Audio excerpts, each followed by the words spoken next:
7 number के chapter का नाम है कुष्ठ। इसमें विमर्श में फर्स्ट लाइन पढ़ो।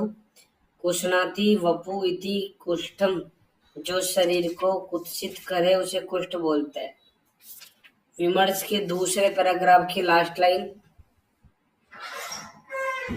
सुश्रुत ने कहा है कि कुष्ठम ज्वरस्य शोषस्य नेत्राभिसंध एव च औपसर्गिक रोगास्य संक्रामंति नरात नरम।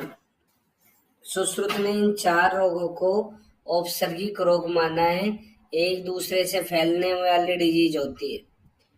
3 नंबर में लास्ट में स्पर्शघ्ना नाम, स्पर्श इंद्रिय का नाश हो जाता है कुष्ठ के अंदर। 4 नंबर के श्लोक में निदान विरोधनी अन्नपानानि द्रव स्निग्ध गुरुणी च, इसमें अपोजिट भाव का सेवन करना ही एक मुख्य निदान होता है। जैसे भजताम आगताम छर्दिम वेकांश अन्यान्य प्रतिघ्नताम, ये तो हमने पढ़ा था सूत्र स्थान में कि छर्दी वेग धारण से जितने भी सारे रक्त प्रदोषज विकार होते हैं और कुष्ठ भी होता है। दूसरी लाइन में व्यायामम अति संतापम, व्यायाम किया उसने और उसके बाद में फिर ज्यादा धूप में बैठ गया, संताप का सेवन कर लिया, तो एक तरह से विरुद्ध वाली कंडीशन हो गई। भुक्त्वा उपसेविनान, भोजन करने के बाद में शीत उष्ण लंघन आहारान, शीत और उष्ण इनको अल्टरनेट उसने सेवन किया। शीत उष्ण सेवन से कौन से स्रोतस की दृष्टि होती है? स्वेद की होती है। और स्वेद व स्रोतो दृष्टि के सारे लक्षण किस रोग के पूर्व रूप होते हैं? कुष्ठ के पूर्व रूप होते हैं, तो इनका आपस में संबंध होता है। नेक्स्ट, घर्म श्रम भयार्ता नाम द्रुतम शीतम्बु सेवी नाम, मतलब गर्मी से थकावट सबसे परेशान है और उसके बाद में ठंडा पानी पी लिया उसने, तो इससे भी कुष्ठ होने के चांसेस होते हैं। अजीर्ण अध्यसनी नाम च पंच कर्म अपचारी नाम, अजीर्ण अध्यसन करने के बाद में, अजीर्ण अध्यसन इसके करने के बाद में पंचकर्म का प्रयोग कर ले तो भी कुष्ठ हो जाता है पंचकर्म के उपचार से। नवान दधि मत्स्य तिल क्षीर गुड़ासी नाम, अम्ल लवण ये सारे निदान होते हैं इसके। व्यवायम चपि अजीर्णे अन्य निद्राम च भजताम दिवाम, अजीर्ण में व्यवाय करने से भी हो जाता है, दिन में सोने से भी होता है। रक्त दुष्टि होती है दिन में भोजन करके सोने से, और ये रक्त प्रदोषज विकार होता ही है। विप्रान गुरुन गर्ष्यताम पापम कर्म च कुरुताम, इनकी निंदा करने से और पाप कर्म से भी होता है। इससे पहले पाप कर्म से हमने कौन सी व्याधि पढ़ी थी? 9 नंबर के श्लोक में आओ। 9 नंबर में वाताद्यस तिर्यो दुष्टा त्वक रक्त मांस अंबुचे दुष्यंती से कुष्ठा नाम सप्त को द्रव्य संग्रह। सप्त को द्रव्य संग्रह ऐसा वर्ड कुष्ठ में आता है जिसमें 7 इन्वॉल्व होते हैं, जिनमें 3 दोष और 4 दुष्य होते हैं। यहाँ पे अंबु लिख दिया, जब हमने निदान स्थान पढ़ा था वहां पे लस्सी का लिखा हुआ था। नेक्स्ट सेकंड लाइन, अतः कुष्ठानि जायन्ते सप्त च एकादश एव च न च एक दोषम किंचित कुष्ठम समुपलभ्यते, मतलब सारे कुष्ठ त्रिदोषज होते हैं, कोई भी कुष्ठ एक दोषज नहीं होता है। विमर्श में फर्स्ट पैराग्राफ की लास्ट लाइन, रक्त लसिका त्वक मासम दुष्या दोषा त्रियो मला विसर्पणाम समुत्पत्तो विज्ञा सप्त धातु, विसर्प को ब्लैंक कर लो और सप्त धातुएं, धातुएं वे पे खत्म हुआ वैसे विसर्प में करना। इसके बाद में 12 नंबर का श्लोक, कुष्ठ के पूर्व रूप। इसके पूर्व रूप में स्पर्श एगत्वम अति स्वेदो नैवा, स्पर्श इंद्रिय का नाश होता है, इसलिए लाइन स्पर्श से स्टार्ट होती है। स्पर्श का ज्ञान नहीं होता है, स्वेदन ज्यादा भी आता है नहीं भी आता है। वैवर्ण्यम उन्नति, विवरणता होती है और उत्कोट जैसी कंडीशन हो जाती है। कोठा नाम लोमहर्ष कंडु तोद श्रम किलम दोनों मिल रहे हैं इसमें। फिर नेक्स्ट वृणा नाम अधिकम शूलम, जहां पे व्रण होते हैं उनमें शूल ज्यादा होता है। शीघ्र उत्पत्ति चिरय स्थिति, हमने सूत्र में पढ़ा था कि कुष्ठ दीर्घ रोगाणाम होता है, तो दीर्घ रोगाणाम में तो यहाँ पे चिरय स्थिति लिख दिया। दाहा सुप्तांगता ऐसे लक्षण इसके अग्रज लक्षण होते हैं या पूर्व रूपीय लक्षण होते हैं। इनके 18 नाम होते हैं कुष्ठ के, जिनमें 7 महाकुष्ठ होते हैं और 11 क्षुद्र कुष्ठ होते हैं। देखो क्या नाम है, अष्टादशा नाम कुष्ठा नाम कपाल उदुम्बर मंडल इससे जो पुंडरीक सिद्धम काकनक, कोमा लगा दो। याद भी किया था हमने, कोमारी पुंसिका, ऐसे करके 7 नाम याद किए थे। फिर इसके बाद में एक कुष्ठ चर्माक के किटिब विपादिका अलसक दद्रु चरमदल पामा विस्फोट सतारो विचर्चिका, ऐसे 11 नाम जो है ये क्षुद्र कुष्ठ के होते हैं। विमर्श में देखो आपस में इनमें अंतर करने के लिए टेबल बना रखिए।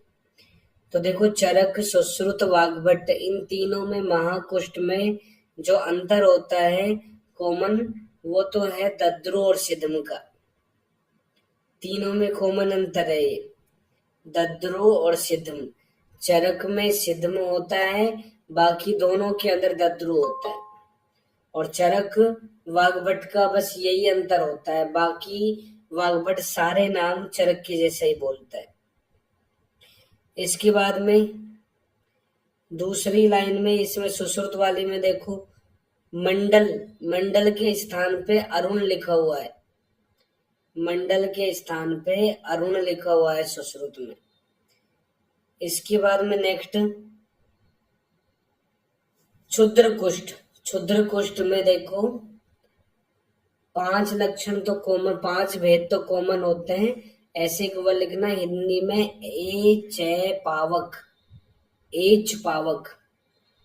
ए से बनता है एक कुष्ठ, च से बनता है चर्मदल, पा से पामा, वै से विचर्चिका और कै से किटिब। ये 5 तो सभी में कॉमन होते हैं। एच पावक,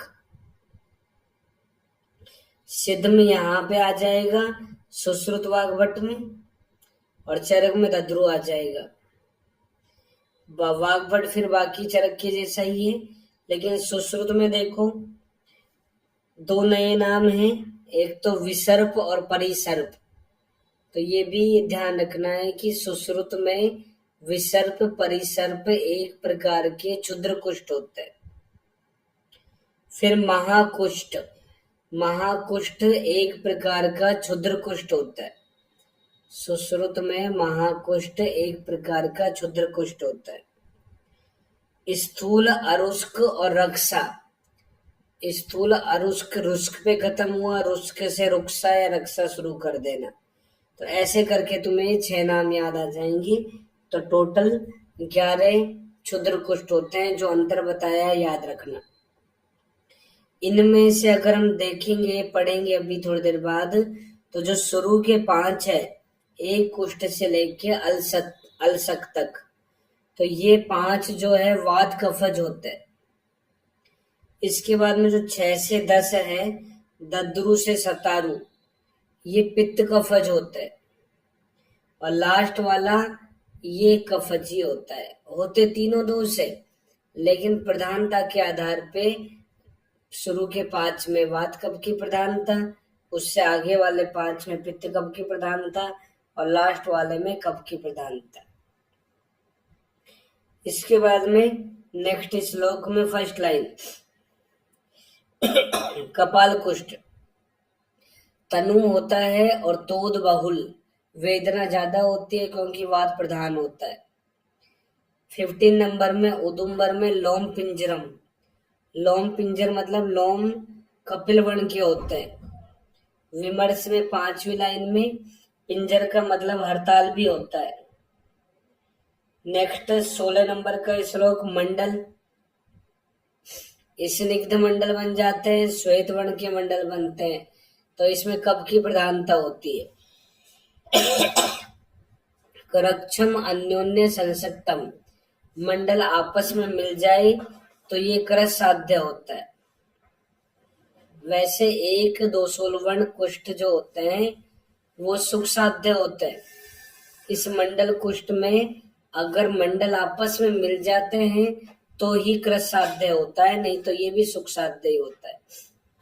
नेक्स्ट 17 नंबर में ऋष्य जिह्वे में वात पित्त दोष होते हैं तो कर्कशम रक्त प्रियंतम, पर्यंत मतलब किनारे रक्तवर्ण के होते हैं, कर्कश होता है ये।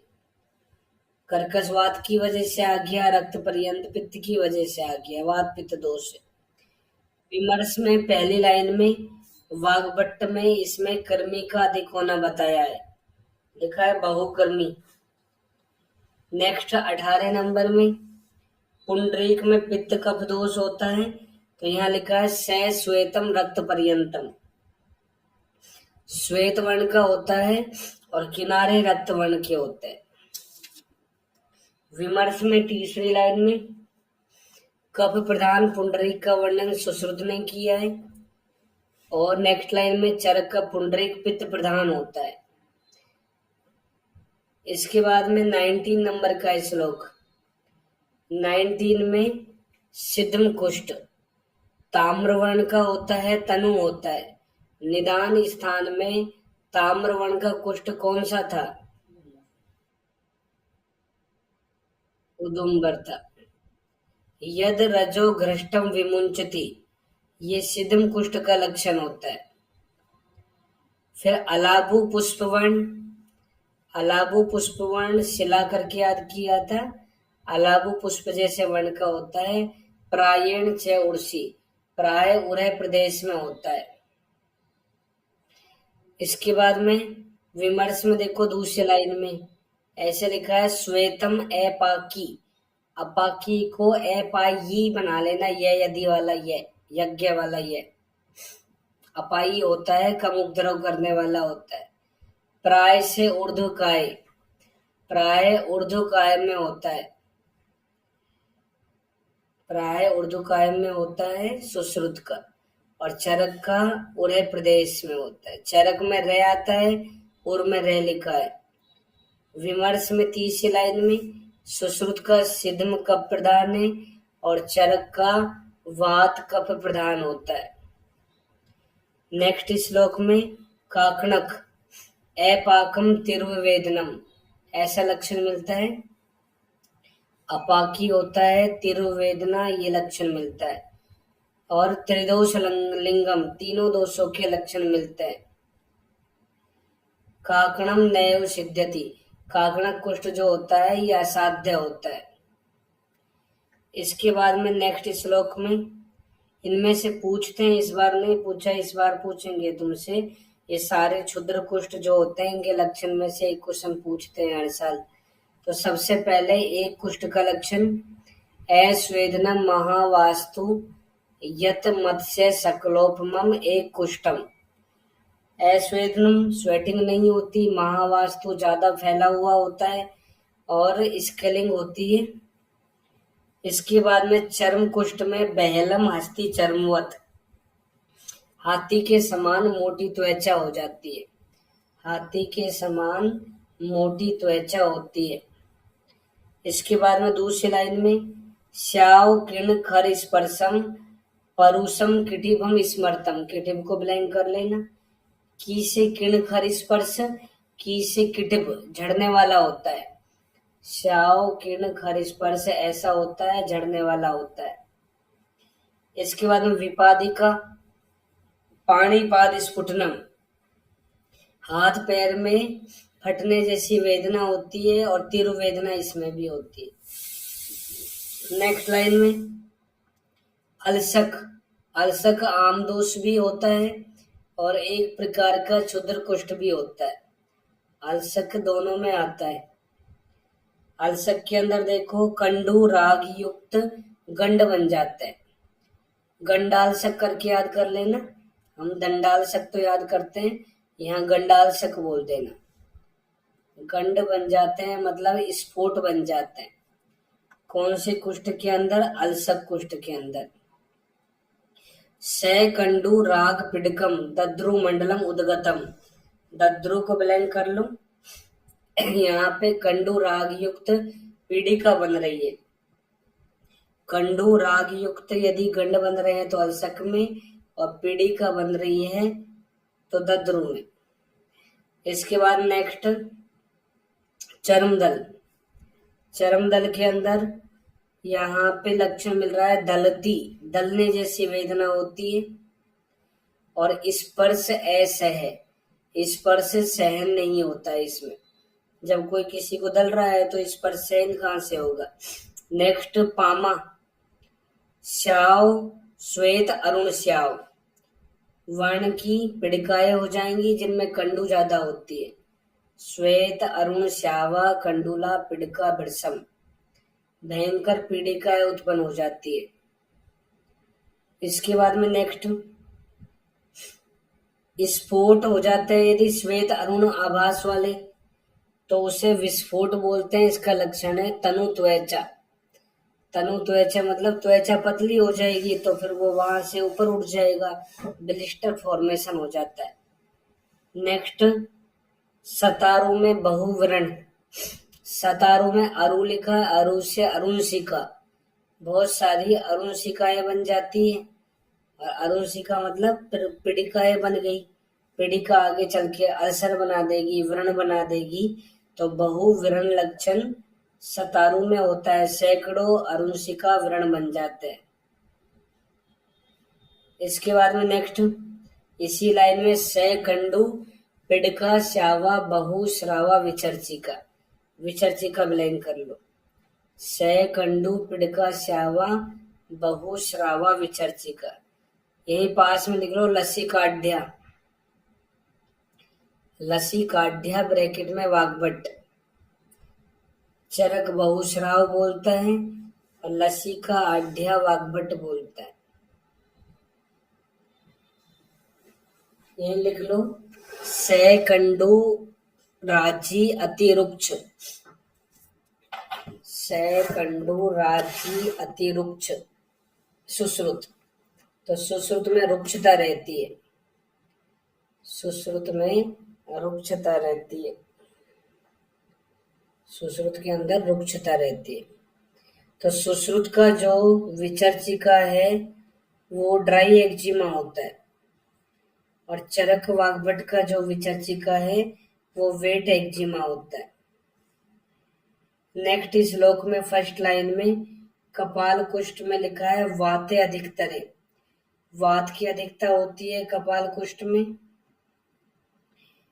मंडल में वाते अधिकतरे लिखा है, अगर वात ही होता तो वात जम लिख देता, वात की अधिकता है तो वाते अधिकतरे लिखा है। तीनों दोष होते हैं, वात की प्रधानता होती है। मंडल में कफ की अधिकता है, उदुम्बर में पित्त की अधिकता है, काकनक त्रिदोषज होता है। इससे आगे वाले ऋष्य जो है वात पित्त उल्वण है। सिद्धम जो है इसमें वात कफ की अधिकता होती है। पुंडरीक में पैसे पित्त कैसे कफ, पित्त कफ की अधिकता होती है। ये तो हो गए महाकुष्ठ, सब बता दिए थे तुम्हें मैंने निदान स्थान में, दोबारा बताने की जरूरत नहीं है।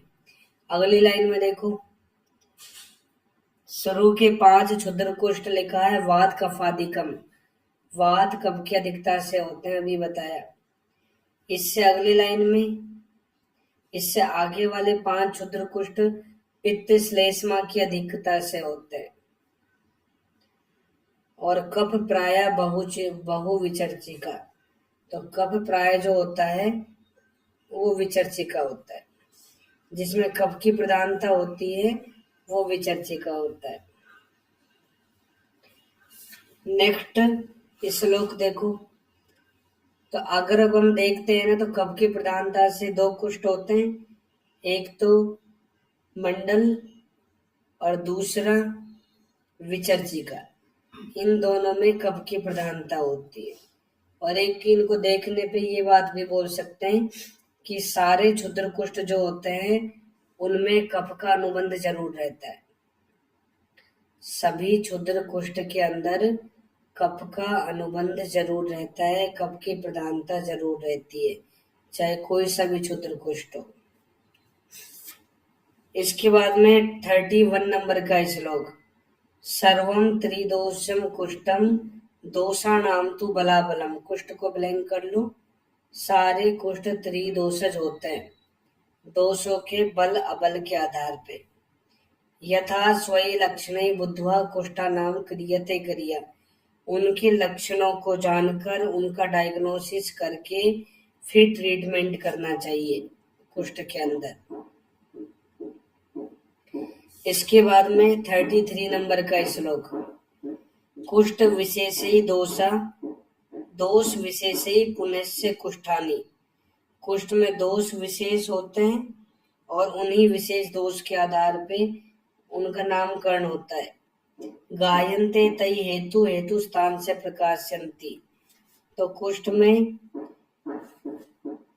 जो नाम होते हैं ये अपने लक्षणों से हेतु को प्रकाशित करते हैं और हेतु लक्षणों को प्रकाशित करते हैं। तो ये लाइन आ जाए तो कुष्ठ में करना, हेतु लक्षणों को और लक्षण हेतु को प्रकाशित करते हैं। नेक्स्ट श्लोक में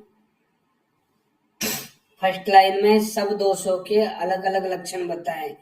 तो वात में तुम सारे पहचान जाओगे, हर्ष पे अंडरलाइन कर लो। हर्ष जो होता है वात दोष की वजह से। दूसरी लाइन में वात लिंगम लिखा है, इसको ब्लैंक कर लेना। फिर दूसरी लाइन में परिश्राव, क्लेद और अंग पतन, ये पित्त से होते हैं। परिश्राव, क्लेद और अंग पतन ये पित्त की वजह से होते हैं। परिश्राव ये कप में मत कर देना। इसके बाद नेक्स्ट लाइन में शैत्यम, कंडू कप में आता है और जंतु भी अभिभक्षणम, कृमि की उत्पत्ति चरक में कफ से होती है और क्लेद दोनों में आता है। क्लेद पित्त में भी है और क्लेद कफ में भी है। सुश्रुत में कृमि की उत्पत्ति किससे होती है? पित्त से होती है। यहाँ पे कृमि की उत्पत्ति कफ दोष से होती है।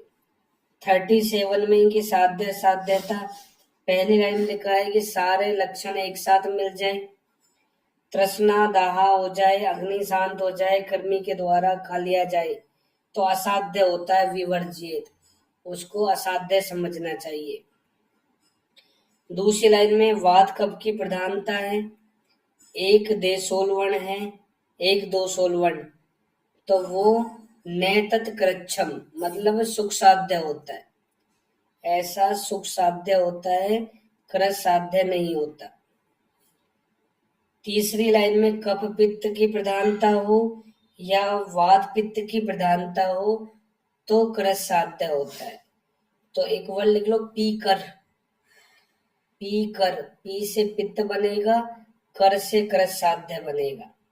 पी से पित्त और कर से कृत साध्य, ऐसे करके याद कर लेना। पी से पित्त, कर से कृत साध्य।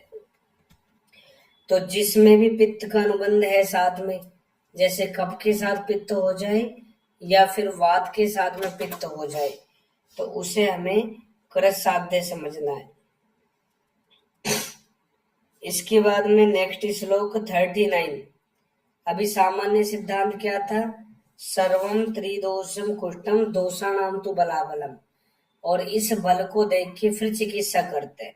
तो वो तो सिद्धांत था। अभी चिकित्सा यहाँ से बता रहा है 39 में।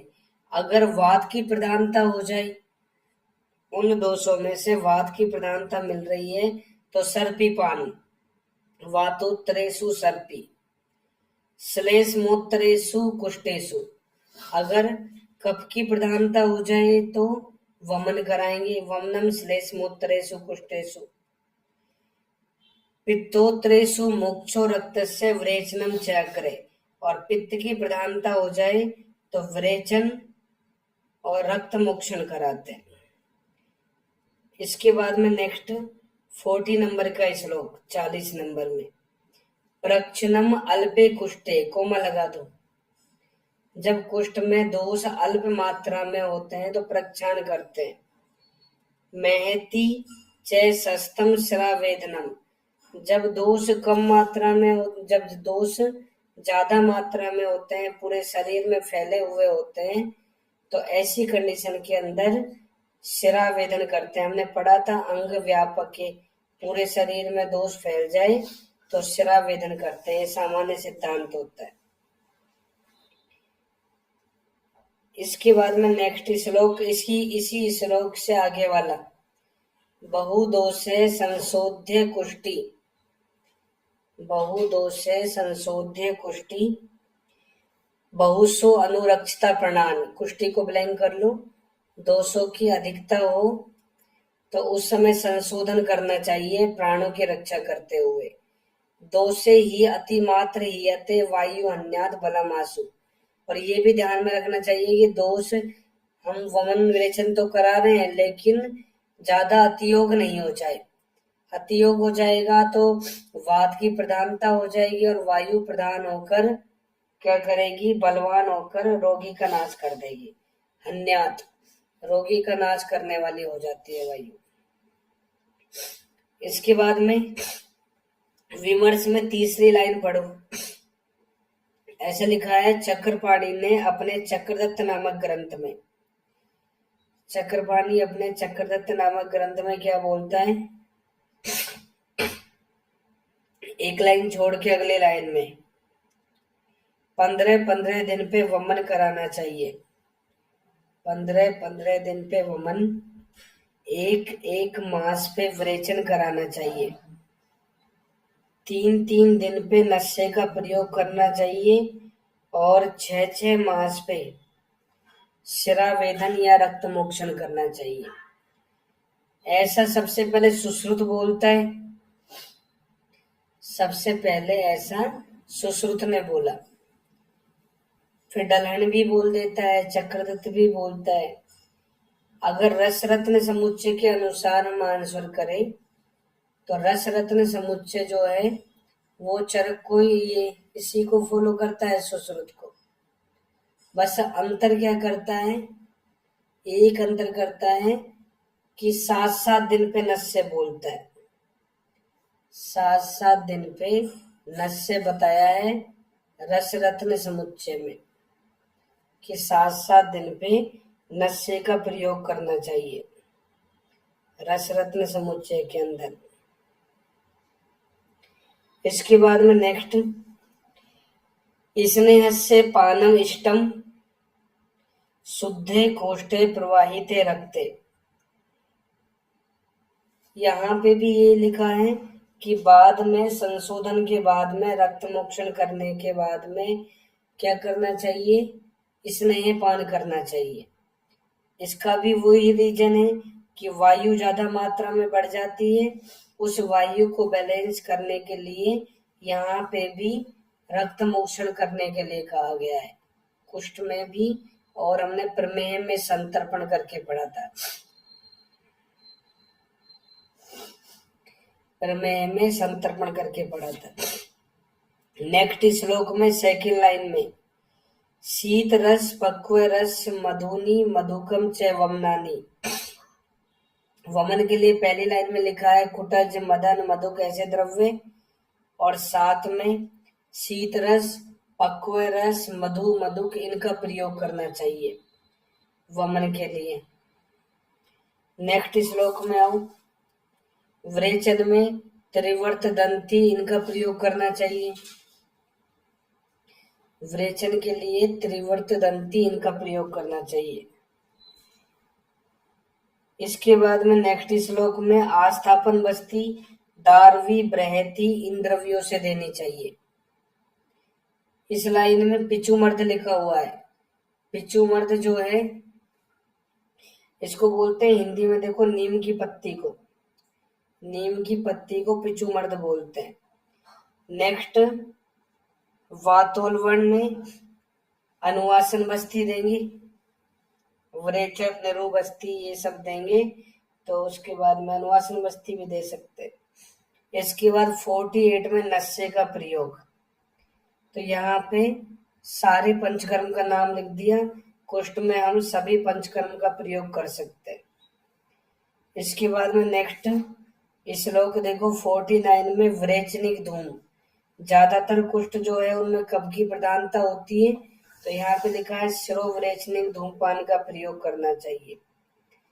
इसके बाद में नेक्स्ट श्लोक में फर्स्ट लाइन में रक्त मोक्षण के लिए कूर्च शस्त्र काम में ले सकते हैं। कूर्च के द्वारा हम वेदन कर सकते हैं या कूर्च के द्वारा विश्रावण कर सकते हैं और कुट्टन कर सकते हैं। त्रिकूर्चक एक शस्त्र होता है, त्रिकूर्चक के द्वारा हम विश्रावण करते हैं। नेक्स्ट श्लोक 54 नंबर का श्लोक। 54 में येसु ने शस्त्रम कर्मते, जहां पे शस्त्र कर्म नहीं करा सके और स्पर्श नेन्द्रिय का नाश हो जाए। अगर स्पर्श नेन्द्रिय का नाश हो जाए तो उसमें क्षारो रक्तम दोषम च विश्राव्यम, तो उसमें रक्त और दोषों को निकालने के बाद में क्षार कर्म का प्रयोग करना चाहिए।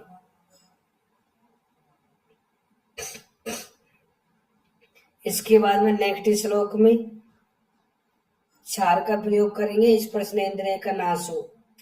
पाषाण कठिन परुष सुप्त कुष्ठ स्थिर पुराण, ऐसा कुष्ठ हो जाए तो ऐसी कंडीशन में पीत अगध पान कराएंगे और प्रदेह अगधस्य अनु, और अगध जो होते हैं उनका लेप भी लगाएंगे।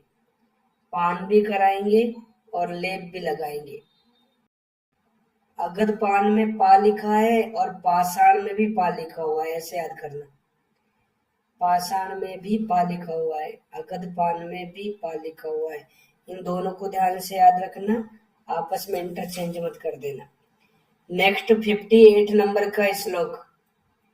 तिक्त कषाय प्रशमनम च, तिक्त कषाय जो द्रव्य होते हैं इनसे प्रशमन चिकित्सा करनी चाहिए, क्योंकि पित्त कफ ये प्रधान होते हैं, इसलिए ये पित्त कफ को शांत करने वाले होते हैं, कफ को भी स्पेशली शांत करते हैं।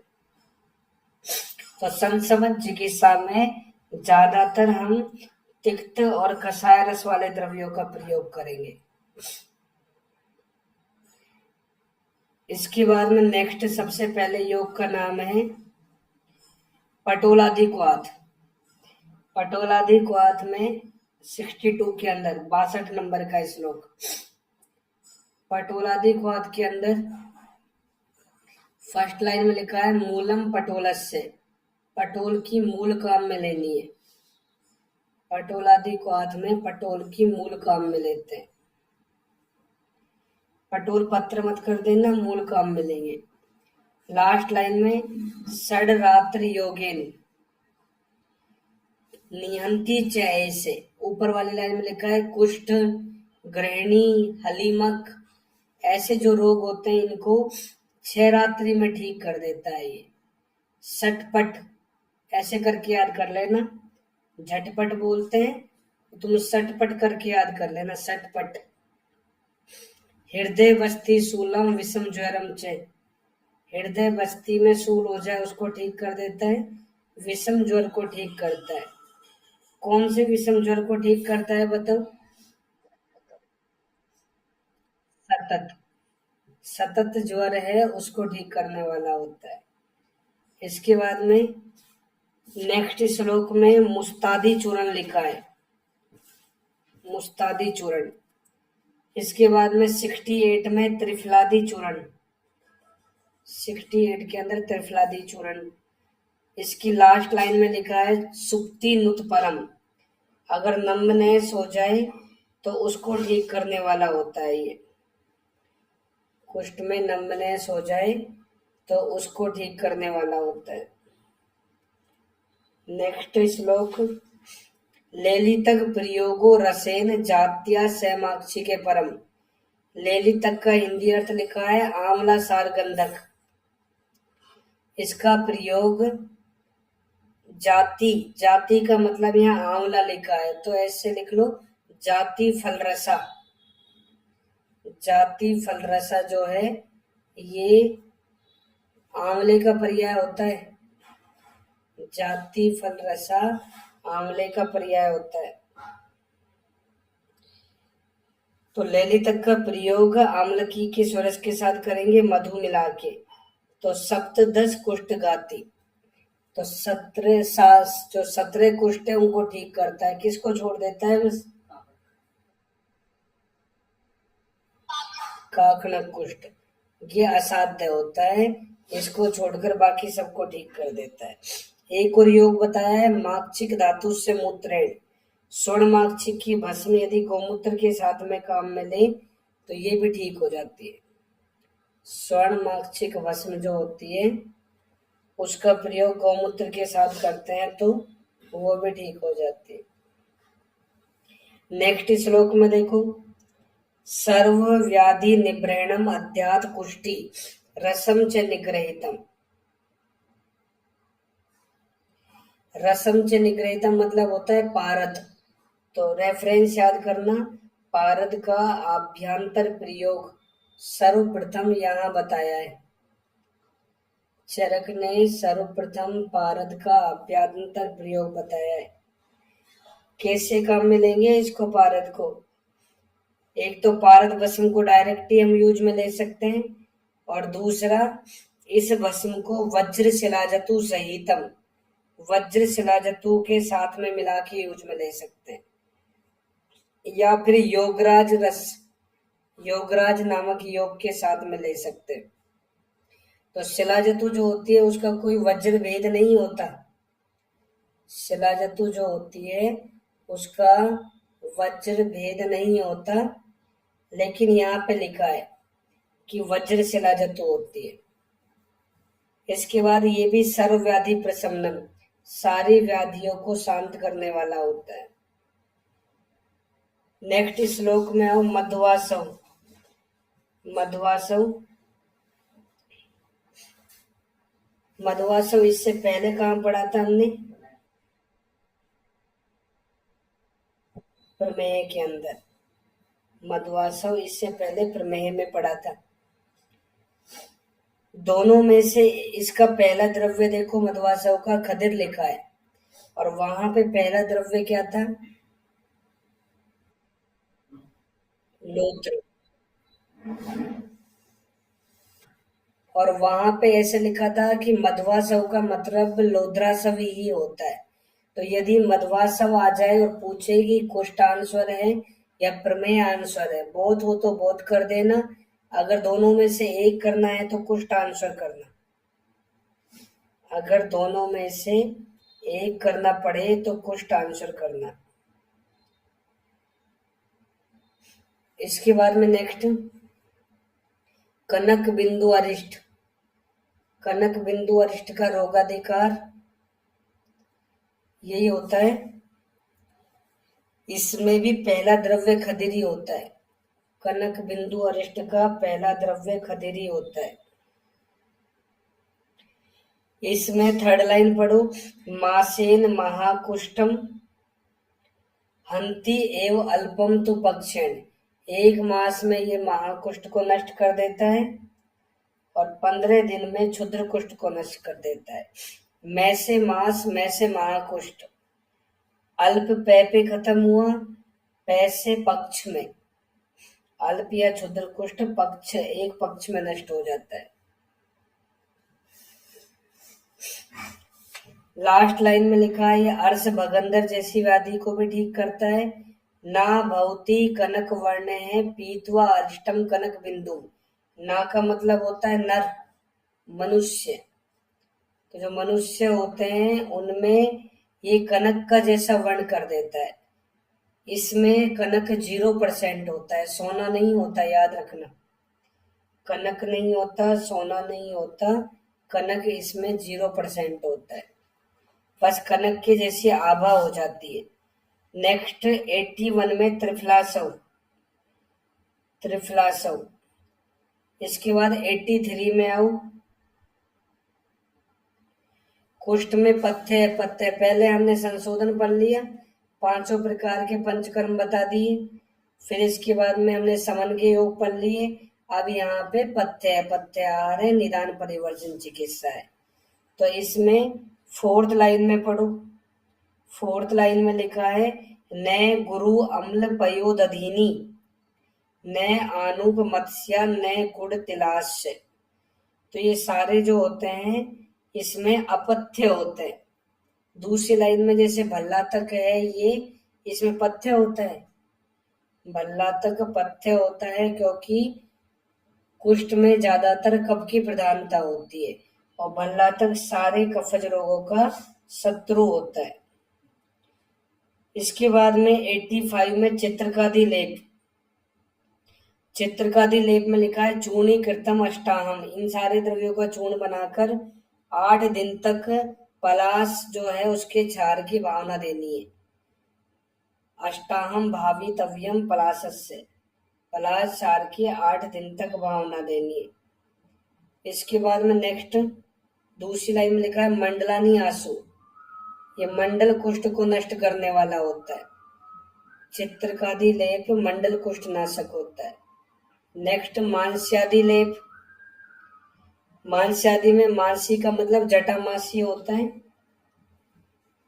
जटामासी होता है। इसके में गोमूत्र पड़ा है, गोमूत्र से पेस्ट करेंगे इसको। गोमूत्र से पेस्ट करते हैं। नेक्स्ट देखो 88 में त्रिपुआदि लेप। त्रिपुआदि लेप। त्रिपु सीसा अयस्सूर्ण होता है।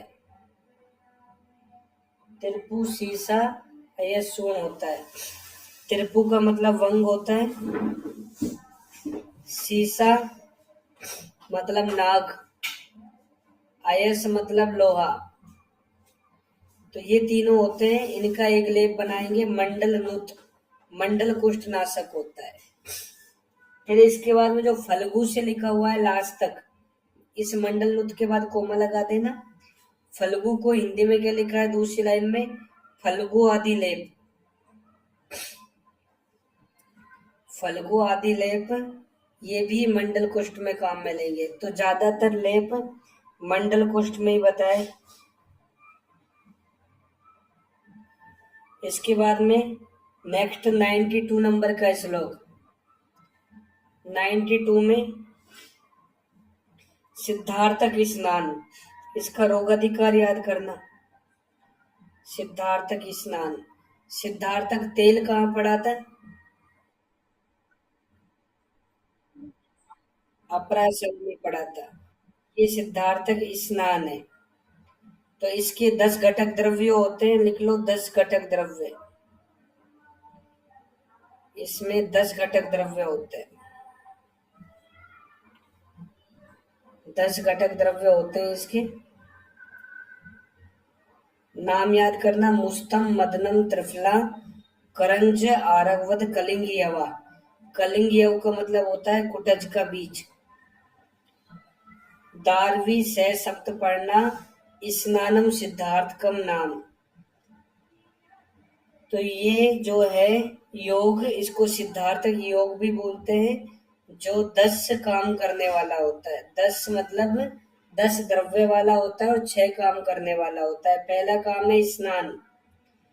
दूसरा इसका काम है कषाय पान, वमन, विरेचन, वर्णक और उद्घर्ष।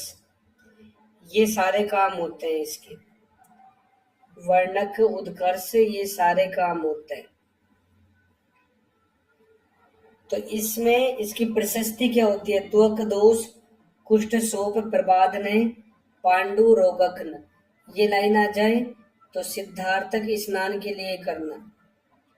ये लाइन आए तो सिद्धार्थक स्नान में करना।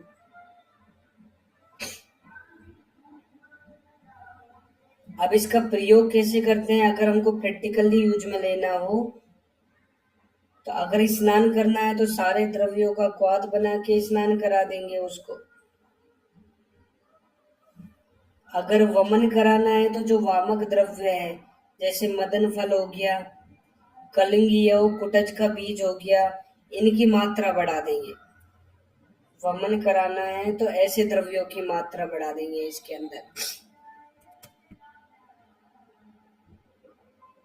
अगर विरेचन कराना है तो त्रिफला, आरवध, इनकी मात्रा बढ़ा देंगे। अगर इसको लेप के रूप में काम में लेना है तो सभी को समान मात्रा में ले लेंगे। तो ऐसे हम इस योग को प्रैक्टिकली यूज में ले सकते हैं। ये योग वाग्भट में मुस्तादी क्वाथ नाम से लिखा है। वहां पे जब अष्टांग हृदय पढ़ाऊंगा तुम्हें तो वहां पे इसको मुस्तादी क्वाथ कहा है। 96 नंबर के श्लोक में आओ। सेरिसी त्वक पुष्पम कार्पास्य राजवृक्ष पत्राणि पिष्टाचे काकमाची चतुर्विध कुष्ठ नुत लेप। ये 4 द्रव्य होते हैं, इनका अलग अलग लेप बनाएंगे। सेरा काका ऐसे याद कर लेना। से शिरीष, रा से राजवृक्ष, का से काकमाची, का से कारपास। तो सेरा काका ऐसे करके याद कर लो। तो इसमें शिरीष की त्वक होती है, त्वक मतलब छाल। कपास के फूल होते हैं और बाकी दोनों के पत्तर होते हैं। इन सबका अलग अलग लेप बना सकते हैं। नेक्स्ट 104। 104 में कुष्ठाध्य तेल। कुष्ठाध्य तेल, इसके बाद आगे श्वेत करविराध्य तेल। श्वेत करविराध्य तेल 107, इसमें लिखा है श्वेत करवीर पल्लवाध्य तेल। 110 में तिक्तेक्ष्वाकादि तेल। इसके बाद में नेक्स्ट श्लोक में कनक छीरी तेल 116 में। इसमें पहली लाइन में शिला, शिला मतलब मने शिला रहती है। चौथी लाइन में हड़ताल भी है, तुथ शस्यक भी रहता है, अमृता संघ भी है, सौराष्ट्री फिटकरी, काशीस भी रहता है। इसके बाद एक लाइन छोड़ने के बाद में स्थाप्यम कटुक अलाबुनी, कटुक अलाबू के अंदर रखते हैं इसको बनने के बाद में। मंडल कुष्ठ को ये नष्ट करने वाला होता है। इसमें भी कनक छीरी का मतलब स्वर्ण छीरी होता है, सोना मत समझ लेना। 117 नंबर में सिद्धमलेप। इसमें देखो कुष्ठ, मरीच ऐसे द्रव्य हैं। तेलेन युक्तम, इसको हम सिद्धम तेल, इसका तेल भी बना सकते हैं। सरसों का तेल लेंगे, उसमें इन सब द्रव्यों को मिला देंगे। फिर लिखा है सप्ताहम भाजने ताम्रे, 7 दिन तक इनको ताम्र पात्र में रख के छोड़ देते हैं।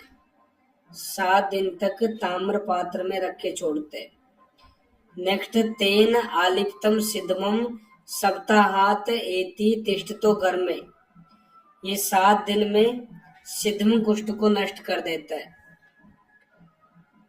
इसको लगा के धूप में बैठ जाते हैं, ये 7 दिन में सिद्धम कुष्ठ को नष्ट कर देता है। फिर इसके बाद में मासात नवम क्लासम, 1 मास में नए क्लास को नष्ट कर देता है। मास क्लास मिलता जुलता शब्द, से सिद्धम, से सप्ताह। स्नानम मुक्तवा, इसके प्रयोग काल में स्नान का निषेध होता है। इस सिद्धम लेप को मरीचादि तेल भी बोल सकते हैं, मरीचादि तेल। वाग्भट ने इसको मरीचादि तेल कहा।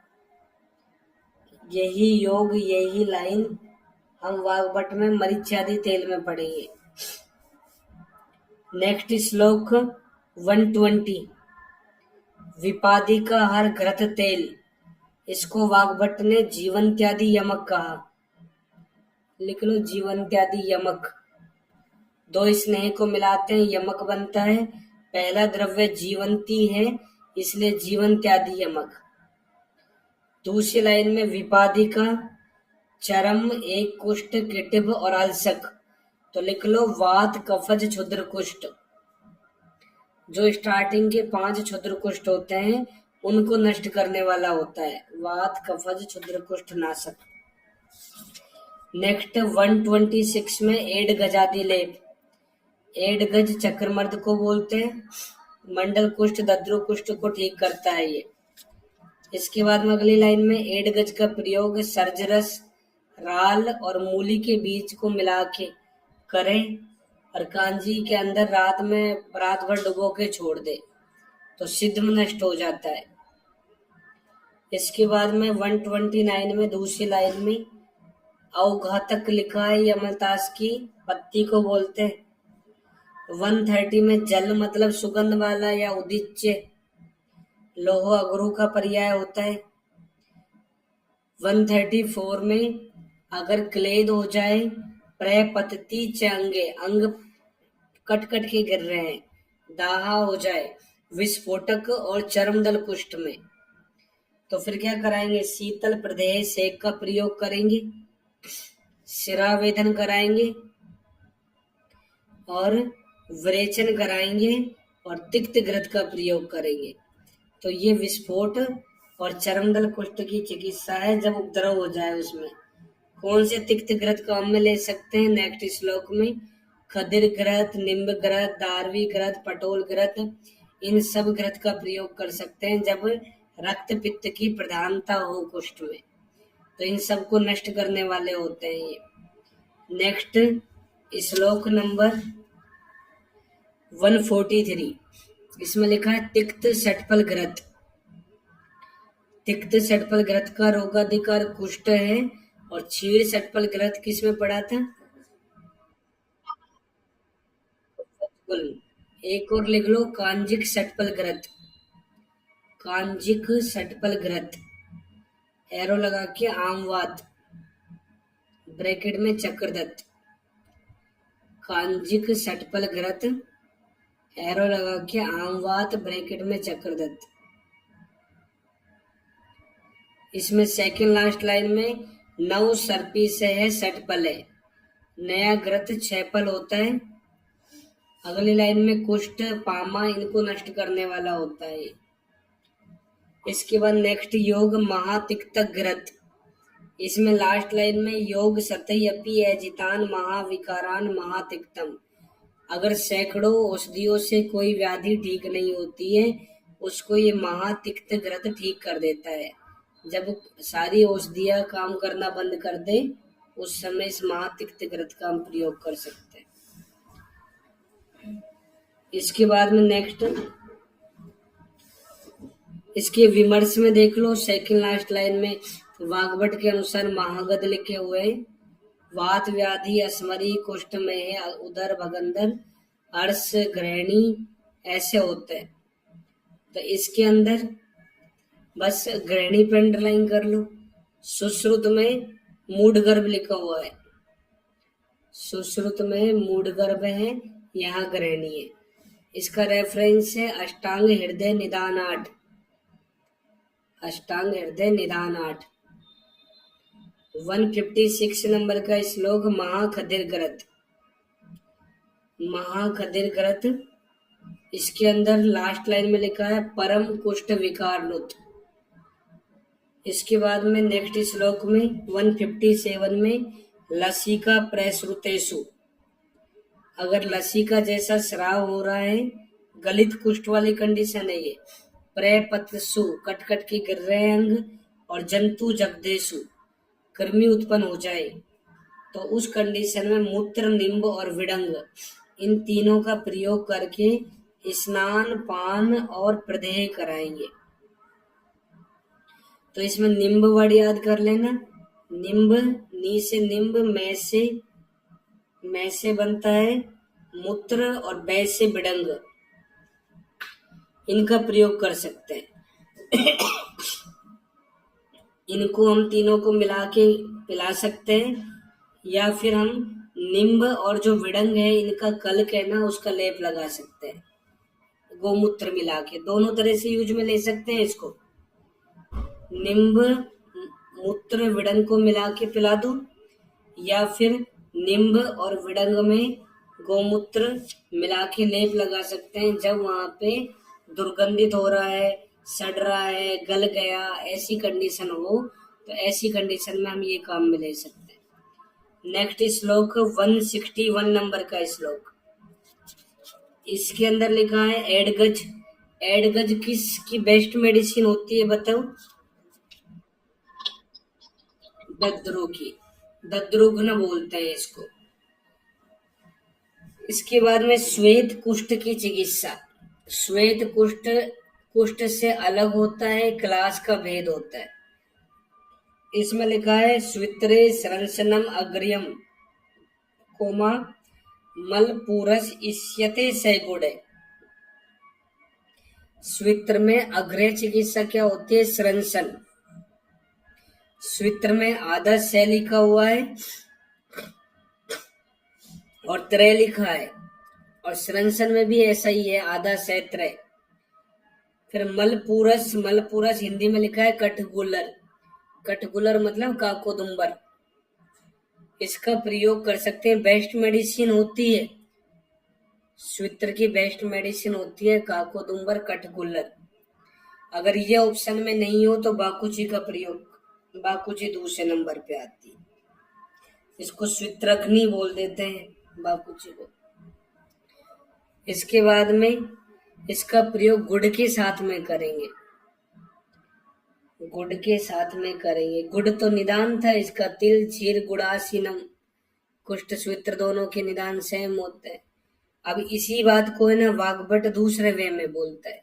जब तुम वाग्भट के अंदर पढ़ोगे तो उसने मलपूरस या मलयूरस लिख दिया और इसका मतलब बाकुची किया है। वाग्भट बाकुची बोलता है और गुड़ का मतलब इसने इसनु ही किया है, इसनु ही चीर। जब इसनु ही के पर्याय पढ़ेंगे गुड़ा सुधा नंदा सहुंड निसृंस पत्रक, ये सब इसनु ही के पर्याय होते हैं। तो ज्यादा अच्छा जो है ना वो वाग्भट का मतलब है, क्योंकि वाग्भट एक तो लेटेस्ट संहिता हो गई 7वीं शताब्दी की, और दूसरा गुड़ जो है ना इसमें ही चीर रहेगा तभी स्रंसन करा सकता है, विरेचन करा सकता है, नहीं तो गुड़ से तो विरेचन नहीं होने वाला, ये तो और ज्यादा बढ़ा देगा इसको।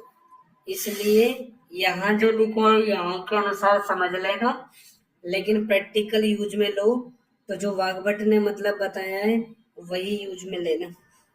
इसके बाद में नेक्स्ट 163 नंबर का श्लोक। इस मलपूरस का या कठगुलर का जो रस होता है इसको गुड़ मिला के अच्छे से पिला देंगे, उसको सुस्निग्ध कर देंगे, फिर उसका विरेचन हो जाएगा, और विरेचन होने के बाद में सूर्य पाद संतापम संसेवित विरिक्त त्रियहम कोमा लगा दो। निरंतर 3 दिन तक धूप का सेवन कराएंगे, 3 दिन तक धूप में सेवन कराएंगे, धूप में बैठाएंगे। सुबह की जो अर्ली मॉर्निंग की धूप होती है उसमें बैठाएंगे, क्योंकि मेलानिन की कमी से होता है और अपनी स्किन के अंदर होता है मेलानिन। सनलाइट से विटामिन डी भी बढ़ता है, स्किन के अंदर मेलानिन भी बढ़ेगा, इसलिए हल्की धूप में बैठा देते हैं उसको। पिपासु पिबेत पेयाम, प्यास लगे तो पेया पिलाएंगे उसको। फिर नेक्स्ट स्वित्र के जहाँ पे स्पॉट होते हैं तो वहां स्वित्र के जहाँ पे लीजन होते हैं वहां स्पॉट बन जाएंगे, तो स्पॉट बनने पर उनको कंटक से भेदन कर देंगे, उनके अंदर का पानी निकाल देंगे। कंटक तो पुराने टाइम में यूज में लेते थे, हम निडल यूज में ले सकते हैं। फिर उन स्पॉट से स्राव होता रहेगा, होने दो। फिर क्या करेंगे, प्रातः प्रातः पिबेत पक्षम मल पूरस असन प्रियंगु सतपुष्पाम चंबसाम समक्वात्य। 15 दिन तक निरंतर केवल एक बार प्रातः काल कठगुलर विजयसार प्रियंगु सौंफ इनका क्वाथ बना के पिलाएंगे। पलासम व छारम, पलास के छार में फाणित मिला के एक बार प्रातः काल पिलाएंगे, पलास छार में फाणित मिला के भी पिला सकते।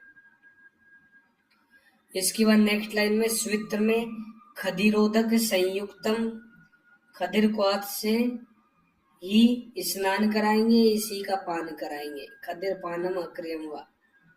नेक्स्ट मने शिलादि लेप स्वित्र में काम में लेना है। इससे आगे 168 में कदली छार, इसका लेप बना देंगे, केले का छार बनाएंगे जला के, सुखा के जला के। फिर 170 में काकोदुम्बर अवलगु चित्रक, इन तीनों को लेके देखो, काकोदुम्बर कठगुलर हो गया, अवलगुज बाकुची हो गया और चित्रक, इन तीनों को लेकर गाय के मूत्र में लेके पेस्ट कर लेंगे। एक ये लेप हो गया। दूसरा मने शिला जो है उसको मोर के पित्त से पेस्ट करेंगे। तो दूसरा तो बनाना मुश्किल है, मोर का पित्त तो मिल ही नहीं सकता, मार भी नहीं सकते मोर को तो। तो ये ध्यान में रखने हैं लोग, मैं से मने शिला, मैं से मोर का पित्त। इसके बाद 173 में आओ।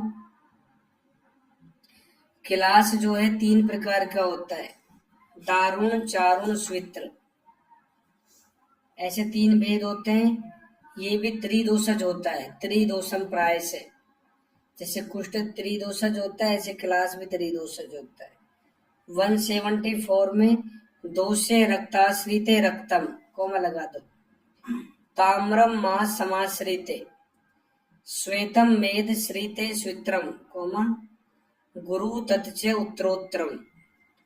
दोष अगर रक्त धातु में आश्रित होते हैं तो दारुण हो गया, मांस में आश्रित है तो चारुण हो गया, अगर मेद में आश्रित है तो स्वित्र हो गया।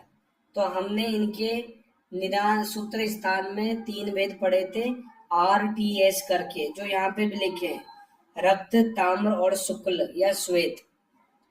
दारुण को रक्त बोलते हैं, चारुण को ताम्र बोलते हैं और स्वित्र को शुक्ल बोल सकते हैं।